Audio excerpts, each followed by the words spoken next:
আসসালামু আলাইকুম রহমতুল্লাহ। তো আশরাফুল ভাই, আমরা আজকের আমাদের যে টপিক যে আলোচনা হবে সেটা হচ্ছে, যেহেতু আমাদের 16তম রমজান আজকে যাইতেছে, সামনে আমাদের 17, 18, 19, 20। তো এতেকাফের একটা বিষয় আমাদের সমাজে একটা বিষয় চালু আছে, তো দেখা যাচ্ছে যারা গরিব, যারা বৃদ্ধ হয়ে গেছে, তাদেরকে আমরা টাকা দিয়ে এতেকাফে রাখতেছি। আসলে এই এতেকাফটা মূলত কারা রাখবে, এটা কি অবস্থা, কি হালত? তো আমরা এই বিষয়টা একটু জানবো, যাতে সমস্ত মানুষের প্রতি একটু উৎসাহ হতে পারে। তো এই বিষয়ে আপনার কাছে একটু আজকে আমরা জানতে চাচ্ছিলাম। আলহামদুলিল্লাহ নাহমাদুহু ওয়া নুসাল্লি আলা রাসূলিল কারীম, আম্মা বা'দ। আউযু বিল্লাহি মিনাশ শাইতানির রাজীম, বিসমিল্লাহির রহমানির রহিম।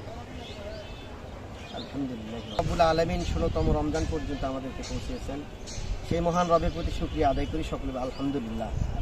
প্রিয় ভাই, আপনি যে প্রশ্নটি করেছেন, আসলে প্রশ্নটি আসলে গুরুত্বপূর্ণ। এই সময় আমাদের এরকম প্রশ্ন সম্মুখীন হওয়া দরকার, যেহেতু আমাদের সামনে বিরাট একটা গুরুত্বপূর্ণ ইবাদত আসতেছে, সেটা হলো এতেকাফ। আর এতেকাফ শব্দের অর্থ হলো আবদ্ধ থাকা। কি থাকা? আবদ্ধ থাকা, অনশন করা। এখানে বলা হচ্ছে যে কোনো মানুষ যদি কার থেকে কোনো জিনিস পেতে চায়, সে যদি তার জন্য অনশন করে, সেই মানুষটা কিন্তু অতি দ্রুত গতিতেই দিয়ে দেয়। এই জন্য আল্লাহ রাব্বুল আলামিনের রাসূল সাল্লাল্লাহু আলাইহি সাল্লাম শেষ দশকে অনশন করতেন, এতেকাফ করতেন। এই এতেকাফটা আমাদের সবচেয়ে উত্তম জায়গা হলো মসজিদ। আল্লাহ রাসূল সাল্লাল্লাহু আলাইহি সাল্লাম তার সমস্ত জীবনে যতদিন তিনি বেঁচে ছিলেন, তিনি রমজানের শেষ দশকে মসজিদে এতেকাফ করতেন। এটা মা আয়েশা রাদিয়াল্লাহু তাআলা আনহা বলছেন যে আল্লাহ রাসূল সাল্লাল্লাহু আলাইহি সাল্লাম এতেকাফ করতেন শেষ দশকে।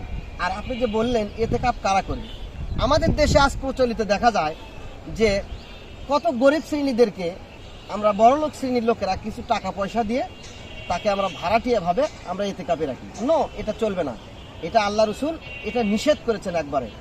আপনি এতেকাফ আপনিই করবেন, আপনার টাকা পয়সা আছে আপনি করবেন। যেহেতু আপনার টাকা পয়সা আছে, আপনি মসজিদের ভেতরে ঢুকলে আপনার কোনো টেনশন হবে না।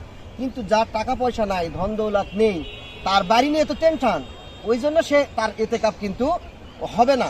আপনি টাকা দিয়ে আপনি ভাড়াটিয়াভাবে এতেকাফ করাবেন, এটা হবে না। এই জন্য আল্লাহ রাসূল সাল্লাল্লাহু আলাইহি সাল্লাম বলছেন যে অর্থবিত্তবান যারা, তারা এটাই এতেকাফে থাকবে।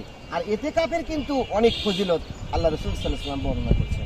আল্লাহ রাসূল সাল্লাল্লাহু আলাইহি সাল্লাম বলছেন যে এতেকাফ করলে তাকে বেশ কিছু পুরস্কার দেওয়া হয়, মহান আল্লাহ রাব্বুল আলামিন দিয়ে দেন।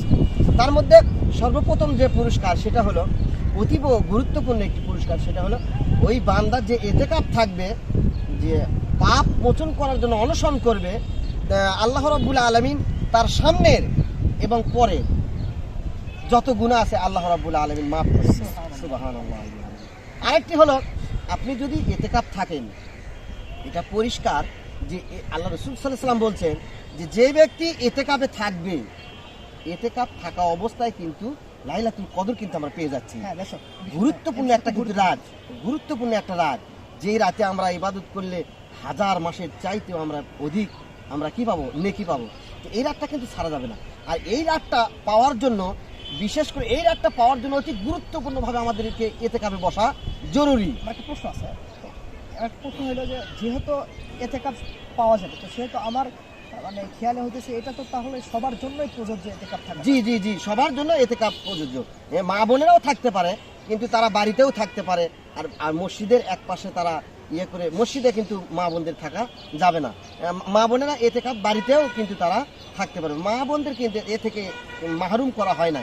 প্রিয় ভাই, দেখেন এই যে আমরা এতেকাফ করলে যে আমরা যে লাইলাতুল কদরটা পেয়ে যাচ্ছি, আল্লাহ রাসূল সাল্লাল্লাহু আলাইহি সাল্লাম বলছেন যে ব্যক্তি এতেকাফে বসবে, সে যদি মসজিদের ভিতরে ওই লাইলাতুল কদরের রাত্রে এতেকাফ অবস্থায় ঘুমন্ত অবস্থাও যদি থাকে, কি গুরুত্বপূর্ণ কথা, যদি ঘুমন্ত অবস্থাও যদি থাকে, তাহলে সে ওই লাইলাতুল কদরের যে নেকি, যে বরকত, যে সওয়াব আল্লাহ রাব্বুল আলামিন তার আমলনামায় লিখে দেন।